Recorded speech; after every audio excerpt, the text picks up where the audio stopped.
Bienvenue sur Africa 24 dans cette nouvelle édition du Non-Stop Info sommaire de l'actualité. Les Gabonais s'acheminent peu à peu vers l'élection présidentielle fixée au 27 août. Au total, près d'une vingtaine de candidats se sont déclarés. Le président sortant, Ali Bongo Ondimba, a déposé son dossier de candidature à la commission électorale ce samedi à Libreville.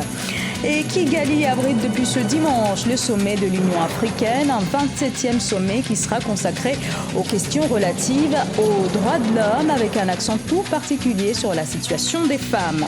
Du cinéma également dans l'actualité avec le Festival international de cinéma de Kinshasa qui a refermé ses portes ce samedi. Une cinquantaine de films ont été projetés et plus de la moitié sont des productions congolaises. Mais avant de développer ces titres, ce conclave de l'opposition guinéenne ce lundi dans le quartier général de l'UFDG.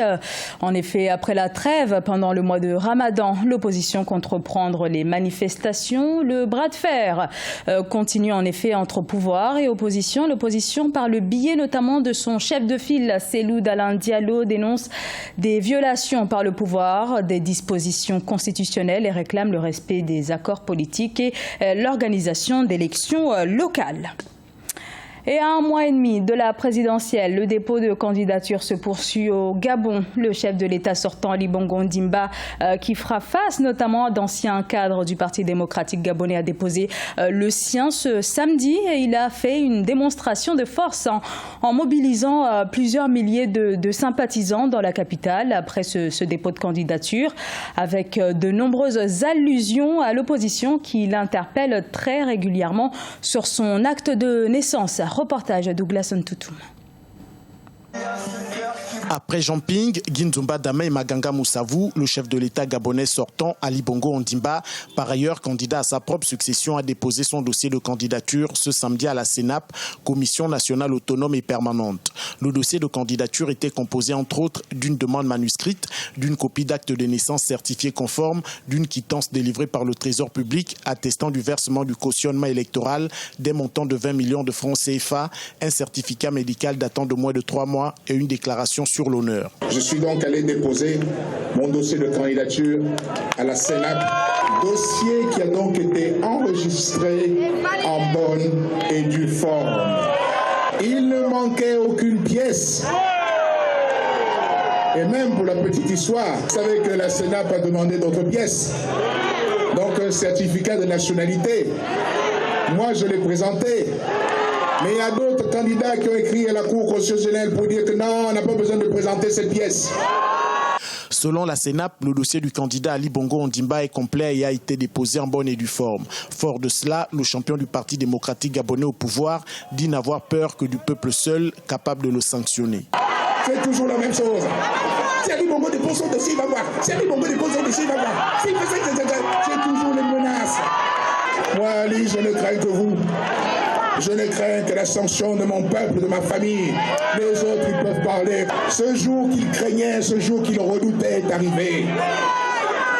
Que le match commence vite, car nous sommes pressés avec votre soutien de soulever le trophée de la victoire. Alors aujourd'hui, à partir d'aujourd'hui, mes chers compatriotes, commence notre marche vers la victoire. Le scrutin présidentiel aura lieu le 27 août 2016. Selon la liste électorale remise vendredi à la CENAP par le ministre de l'Intérieur, Pacom Moubele, 628 124 électeurs ont été enregistrés et devront prendre part à cette élection historique. Dans l'actualité également, l'ouverture ce lundi à Niamey au Niger du sommet du Conseil de l'Entente. Le Conseil de l'Entente regroupe la Côte d'Ivoire, le Burkina Faso, le Bénin, le Niger et le Togo. La situation sécuritaire dans la région devrait constituer l'essentiel des discussions. L'Afrique de l'Ouest connaît depuis des mois une recrudescence des attaques terroristes de Boko Haram et d'Al-Qaïda au Maghreb islamique. Autre sommet, celui de l'UA, qui se tient du 10 au 18 juillet dans la capitale rwandaise. 35 chefs d'État du continent devraient y prendre part. Et cette année, ce 27e sommet est consacré aux droits de l'homme avec un accent tout particulier sur la femme. Des progrès considérables ont été opérés au cours de ces dernières années. Plusieurs pays d'Afrique ont atteint, voire dépassé l'objectif de 30% de femmes au Parlement. Des avancées, oui, mais beaucoup reste encore à faire. Paul de Singwe. C'est un sommet axé sur les droits de l'homme en Afrique, avec un accent particulier sur les droits des femmes. Le 27e sommet de l'Union africaine qui se tient à Kigali au Rwanda jusqu'au 18 juillet 2016 entend donc œuvrer pour l'amélioration des droits des femmes sur le continent et leur participation dans les questions d'intérêt national et régional. L'acceptation de la femme dans les instances de décision traîne encore parce que c'est un domaine, c'est resté une chasse gardée pendant longtemps par les hommes. Et aujourd'hui, on essaie d'entrer, mais c'est vraiment difficile. Mais je pense que les choses sont en train de changer. Il y a une nouvelle génération qui est en train de venir, où j'espère que dans cette nouvelle génération, quand elle prendra les choses en main, on ne parlera plus de distinction homme-femme, on parlera plutôt des défis de développement, des défis de transformation de notre continent. Ces dernières années, l'Union africaine s'est investie dans l'amélioration de la situation des femmes sur le continent. Elle a nommé une envoyée spéciale chargée des femmes, de paix et de la sécurité en Afrique. En 2003, l'organisation continentale a réaffirmé son engagement au principe de l'égalité entre les hommes et les femmes en élisant 5 femmes commissaires et autant d'hommes. Mais si la question du genre et des droits des femmes meuble ce 27e sommet de l'Union africaine, c'est surtout parce que certaines mesures ne sont toujours pas ratifiées par plusieurs pays. C'est le cas du protocole de Maputo. Il vise essentiellement à incorporer et améliorer les droits des femmes dans leurs différents combats en Afrique. Nos pays ont fait des progrès au plan des textes, au niveau des lois, mais il est question de passer de la parole à l'acte. Nous ne trouvons pas normal qu'en 2016, qu'il n'y ait que 5 pays qui ont donné un rapport sur le protocole de Maputo, sur les 54. Nous trouvons ça encore pas bien. Et nous voulons améliorer cela parce que nous pensons que la mise en œuvre effective va améliorer la condition de la femme. Et lorsque nous parlons de la condition de la femme, ce n'est pas pour le bien-être de la femme, c'est pour atteindre le développement durable. La plupart de nos pays veulent atteindre ces objectifs du développement durable. Nous ne voulons plus reconnaître l'échec des objectifs du millénaire pour le développement. Au cours de ce 27e sommet de l'Union africaine, la question du mariage précoce et du rôle de la femme dans les résolutions des conflits en Afrique seront également à l'ordre du jour. La conférence des chefs d'État et de gouvernement se tiendra les 17 et 18 juillet 2016. Et sachez que vous pourrez suivre sur Africa 24 une émission spéciale dédiée à ce sommet de l'Union africaine tous les jours jusqu'au 18 juillet. Émission en direct de Kigali qui vous sera présentée par Babilas Boton à partir de 15h30 GMT.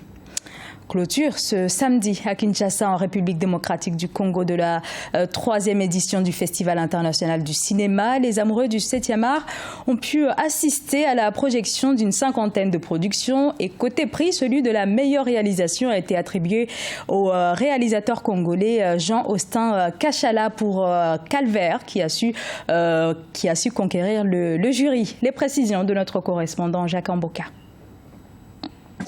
La 3e édition du Festival international du cinéma de Kinshasa, FICIN, a refermé ses portes ce samedi 9 juillet 2016 à Kinshasa.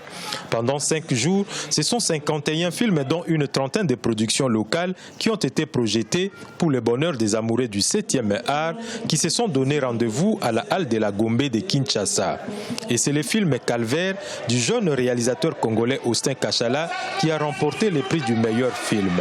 Tout est parti d'un souci. On a remarqué que le public congolais ne connaissait pas le cinéma congolais alors que ça existait. Bien sûr, la productivité, elle est faible et puis même la qualité de nos films ne sont pas encore vraiment au top, mais quand même, il y a des films qui se font au Congo. Il y a du cinéma congolais. C'est dans ces soucis-là, moi étant que faiseur de films, je me suis dit, mais pourquoi est-ce qu'on ne va pas présenter à notre public notre cinéma aussi?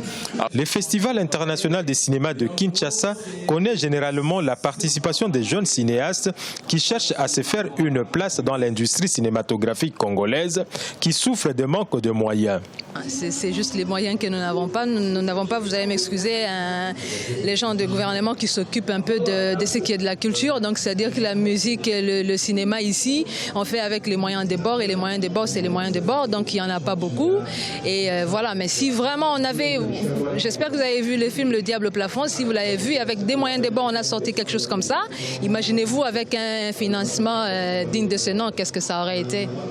Outre le prix du meilleur film, le prix spécial du jury est revenu à Junior Kana pour son film Basekwi, Les Ressuscités, et celui de la meilleure actrice à Paradis Mananga.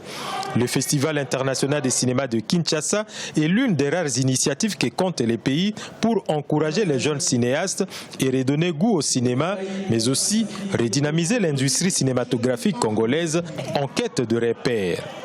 Merci beaucoup. C'était le journal de la rédaction. Merci de l'avoir suivi. Dans un instant, une nouvelle édition de l'information sur Africa 24.